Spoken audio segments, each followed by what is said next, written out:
Welcome back to the Psychology of FinTech. I am Dr. Finance Andy Kim, and it's time to go through this semi-strong form market efficiency. What is that about? Public information cannot predict future returns. That's what they say in EMH, semi-strong form. So what is that? Well, the idea is like this. Let's say you analyzed an economic fundamental of a company and found that its true value should be V on this vertical axis, and this is the today's time point, and here's the time horizon going into the right hand side. Okay, and let's say the current price of your stock, it could be maybe Tesla 737 over here, and then you did your DCF and with your information, and you studied a lot about electric vehicle, a sports car, and then the Elon Musk, and then all these business potentials, and then you found out that, oh, the true value should be somewhere in the 2000. Okay, 2000. Good luck, man. By the way, let's say you are, got it correct, right? But the market does not understand yet. For some reason, we don't know. Okay, the information that you incorporated in your valuation is not priced yet. So that's why the price is right now in this red dot over here, let's say, and true value is over here. Let's say it's not going to change for a long time, maybe a year or two. Okay, now what? Believing that the price can deviate, cannot reflect, price can still have no reflection of the true information yet, you buy it because you believe that the price will converge in the long run to your true value. So in the long run, the market will be efficient, but in the short run, the market is inefficient.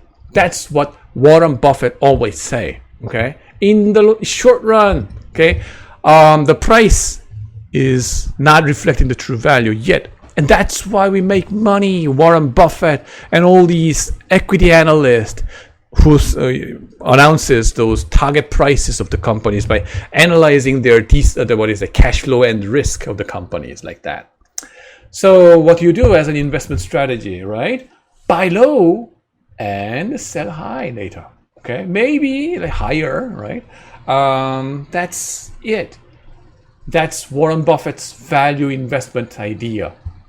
But the economist from Chicago, Minnesota, Carnegie Mellon says, you are not alone, baby. That's Michael Jackson, right?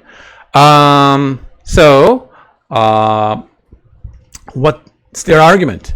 Let's say your assumptions and information that you incorporate in your valuation is correct, right? Then what should happen? You are not alone in valuing the company like that with the given public information. Here's the important part, the public information that is being announced today, right? Immediately, what would the investors do in the market? Remember, we are just, average in the market. That's very depressing, right? You're just average. So that means everybody else must have as good information about this company, and they must have at least as good valuation model as you have. So they must have come up with the same valuation number like you got, and then they will click the buy button even before you click the buy button. So that what must happen to the price today? It must be shooting up to the target price that you believed already. So that the price should reflect all the public information by now, and then it should start to do some random walk with some drift like this. Okay? That's the idea of semi-strong for market efficiency. Given that this is going to happen, is there any room that you can make money by doing DCF analysis like Warren Buffett and trying to do value investment? The answer is no. Okay, no. It's very depressing. we are just average. Okay, we are just average. It goes together with some kind of, I don't know, culturally. I said Minnesota, Chicago, Minnesota, Carnegie Mellon School of Thought, right? Minnesota, they have a lot of population coming from Scandinavia, and then the Scandinavia has a cultural heritage from Vikings. And then one of the important aspects of it, they say they have something called jantelov, right? Anybody from Scandinavia? Jantelov. You must be familiar with this one, right? What do they say? The average of the group is better than you. Don't believe that you are better than the average, okay? That's really the crux of this market efficiency idea. Don't believe that you are any better than the group, right? There is no room for you to make money. Don't try to stand out, stick your neck. That's Vikings rule. That's EMH. It's wonderfully going together. I don't know how they coincidentally, they just go together with it. That's my personal catch. You cannot say, you can deny it, but that's an interesting thing that you can see. It goes together. The idea is like, yeah, it's so depressing. Can I be any better than the group? Okay, then it stand out somehow, but it's not. Okay. Now, how efficient is the market in terms of semi-strong form? The public information getting priced. Here is one example. At one point, Microsoft announced that it's going to take over Yahoo. Okay, in 2008 or something. Yeah, and then here's the announcement date. Return is like this. Yahoo, they're going to take over by giving the Yahoo shareholders perhaps like $32 per share or something. But there is a chance that the deal was going to get canceled, so that the price was jumping up immediately on the day of the announcement, if you look at it. Okay, and then if you look at this day-by-day chart on the 3-day horizon, that's my screen capture that I just diligently captured, believing that I'm going to give a lecture about this in the future. And then you see the price movement, like instantaneously. In the morning, it got announced, right? And then the price jumped up instantaneously and then started to do a random walk. You did not need to wait one day for the price to get, for the information to get priced. That's what semi-strong form efficiency is about. Why didn't this price really go up to the purchase price? Tender price of $32? Because there is a chance that it's going to get canceled. And lo and behold, it was, later on got canceled.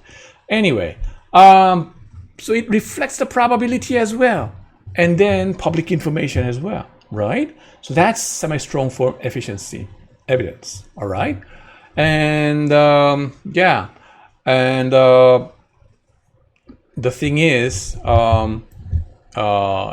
here I give you some discussion slides that you can think about with what happened like 4 months ago when Russia invaded Ukraine. Right?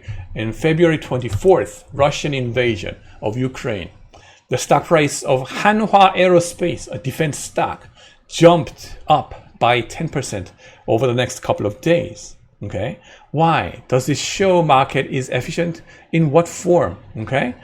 And then the thing is, public information. There's a war going on, right? You can think about it on your ways, on your own, right? But public information getting announced, and then overall this geopolitical risk got increased. We have North Korea on the North Front, by the way. So we are still in the war situation. The war is not ended. And this kind of increased geopolitical risk in the Eastern Europe is non-trivial issue for us. And then it has a lot of implication for us too. So that's why the defense stock price went up on this event date. Okay? So public information got released and the price moved immediately like this. So I would say it's an evidence for supporting those semi-strong for market efficiency. Anyway, and then after this tweet, Tesla price jumped up. Yeah, another discussion. You can look at it and then try to answer your ways. It's about the tweet, right? Elon Musk did for Ukraine. Okay, essentially was activating the Starlink, right? So that the Ukraine people could communicate and get some new information correctly. And then with that public information, the Tesla price went up like crazy. Okay. So please try to answer this question yourself. All right. The next one is about strong form market efficiency. All information, public and private, cannot predict future returns. Okay. That's so, I was about to say depressing, but taking a second thought, it's not that depressing because you're not allowed to trade on secrets, right? You will put to jail. You'll be put to jail. So anyway, but here is the idea, like even the secret information, insider information, must have been priced already. Okay, so that even the insiders cannot make money. That's what the economist in Chicago, Minnesota, and Carnegie Mellon says, right? But is there evidence that the market is strong form efficient? Until now, for weak form efficiency and semi-strong form efficiency, I told you about the evidence supporting those weak form and semi-strong form EMH. But for strong form EMH, do we have some empirical support? And a lot of researchers tested it and found out this. Even the insider information is reflected in the price. Now that's the argument, but insiders, but many research papers found that the insider trading makes money. Okay, makes money. That means strong form EMH doesn't seem to hold. The researchers find out that strong form EMH, nah. Right. So that's that until now. Okay.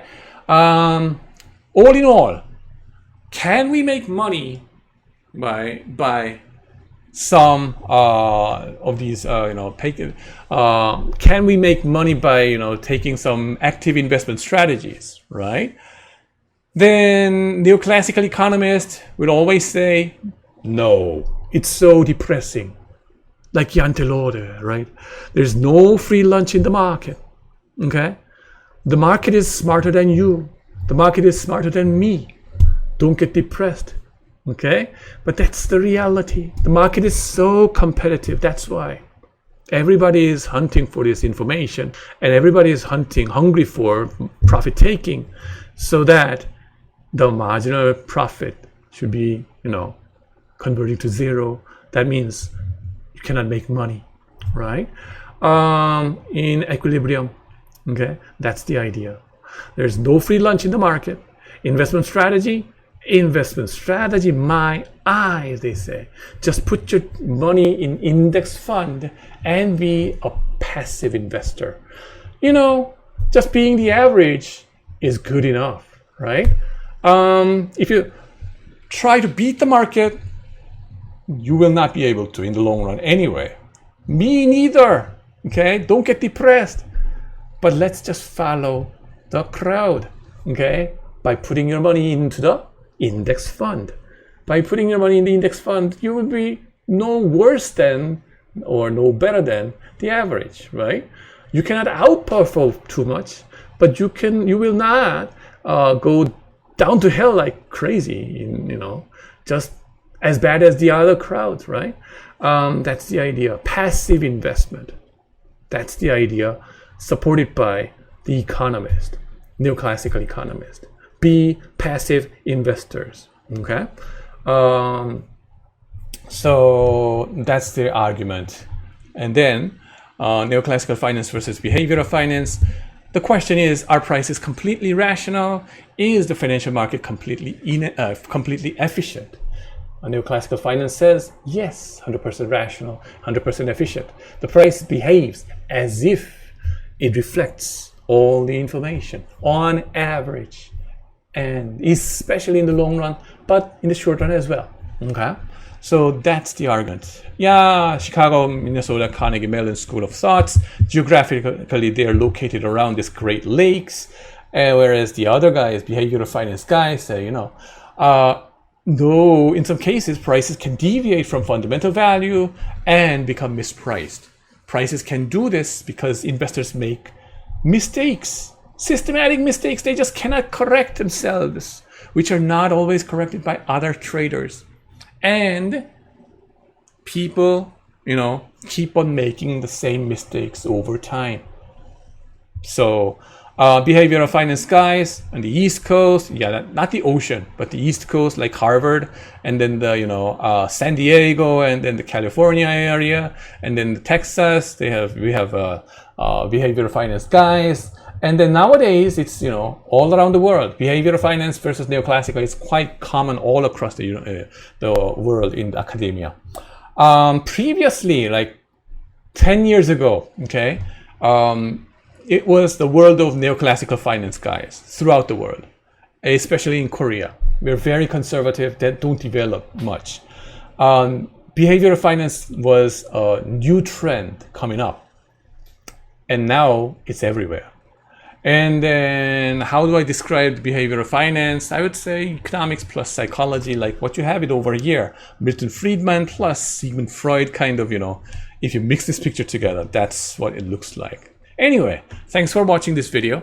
And then I'm going to talk about the 3 scenarios supporting EMH, because EMH, even though I'm going to criticize a lot, okay, throughout this semester, this is a critically important element in your understanding of the financial market, because I'm going to talk about why in the next set of videos. So thanks for watching until now, and see you later.